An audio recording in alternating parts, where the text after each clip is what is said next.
Hello guys, welcome to my channel. So this is the part 2 doon sa nakaraan nating video guys, no. Anyway, we will discuss about this inquest proceedings kasi 'di ba na discuss natin about doon sa warrantless arrest. Lahat ng mga nahuhuli sa warrantless arrest ay dinadaan sa inquest proceedings within the prescribed period na 12, 18 and 36 hours. So, kailangan natin i-observe yan para hindi tayo makasuhan ng Article 125 ng Revised Penal Code na yung failure to deliver the person arrested to the proper judicial authorities. Ang tinatawag doon na judicial authorities is yung prosecution.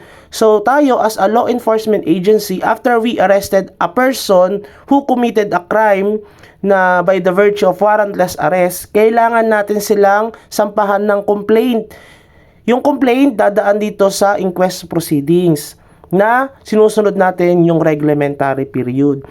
Pagkatapos nun, ang ginagawa kasi sa inquest proceedings, dadalhin natin yung mga ebidensya natin na nakuha, na-gather natin doon sa nahuli nating tao.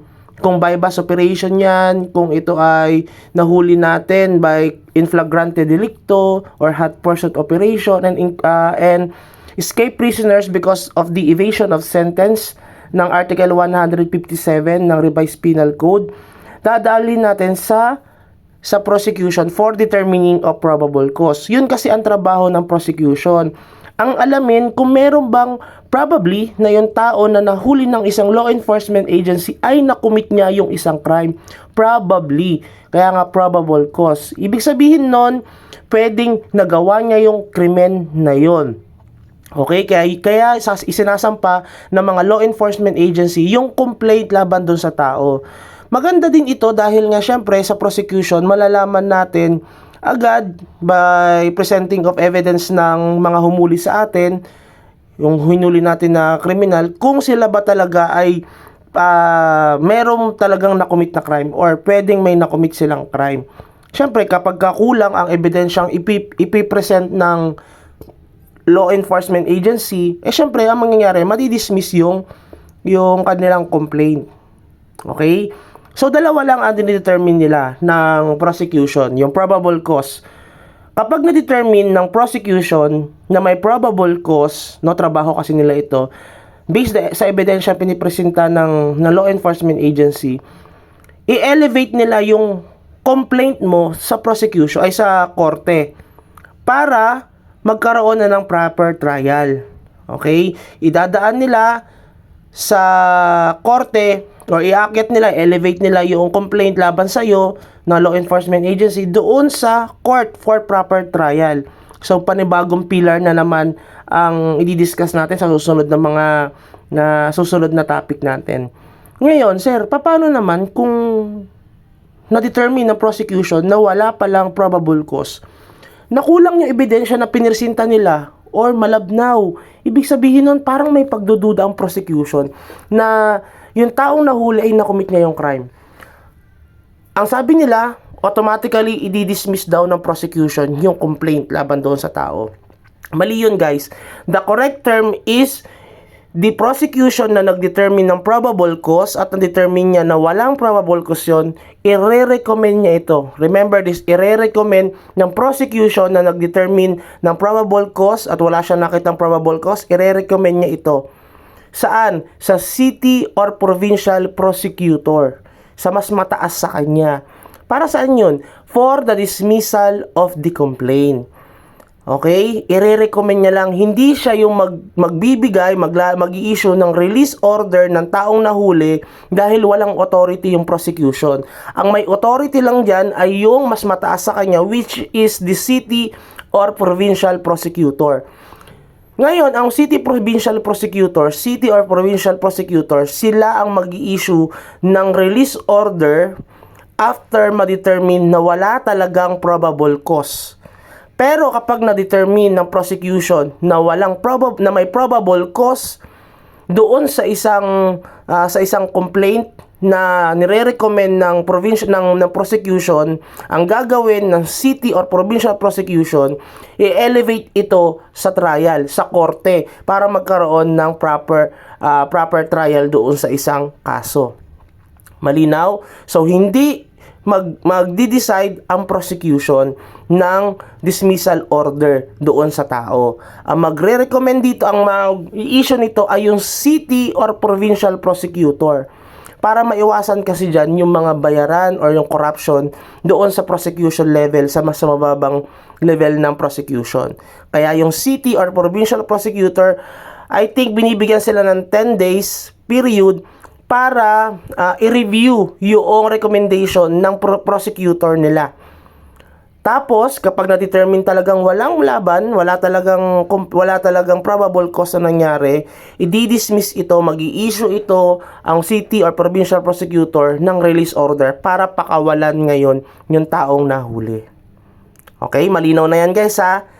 Lahat ng mga walang probable cause, hindi magdi-decide ang prosecution na nag-review nito. Ang magdi-decide niyan, yung city or provincial prosecutor. Magre-recommend lang yung prosecutor na nag-review nung mga ebidensya na piniresenta ng law enforcement agency. Ayun, dito naman tayo sa warrant of arrest, guys. Dito sa warrant of arrest, remember this, kapag nahuli natin yung isang tao, by virtue of warrant of arrest, dadalhin natin sila sa korte. Kasi meron silang pending na complaint, may pending silang case na kailangan i-trial, no? Kailangan husgahan ito ng korte natin.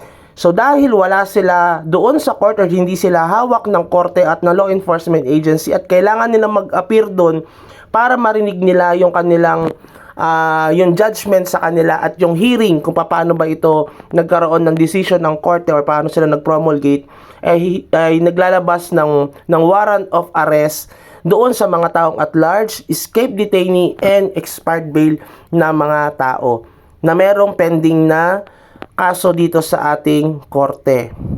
Ngayon, sir, ang sabi nyo, yung warrant of arrest ay hindi dinadaan sa inquest proceedings. The answer is yes. Hindi dumadaan ang mga nahuli sa warrant of arrest sa inquest proceedings. Bakit? Bakit sila hindi idadaan sa inquest proceedings? Dahil ang dumadaan lang sa inquest proceedings ay yung mga warrantless arrest, yung pasok sa in flagrante delicto, yung caught in the act, yung hot pursuit operation, and escape prisoners. Dahil meron nagawang crime itong mga warrantless arrest on that moment. Okay?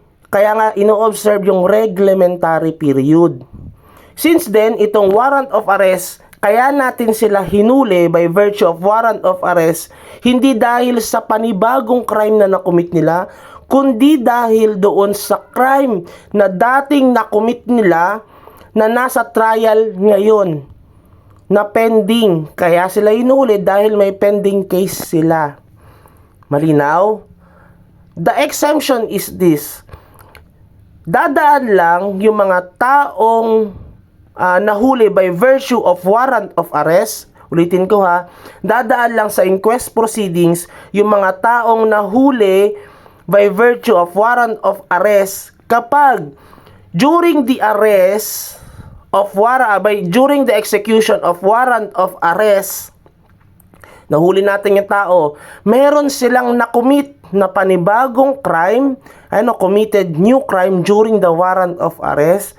May nakumit silang panibagong crime tulad ng habang hinuhuli natin sila ng warrant of arrest, kinapkapan natin sila, di ba? Meron tayong authority, mawiwiwi ang kanilang karapatan sa Article 3, Section 2. Kaya dahil doon, makakapkapan natin sila.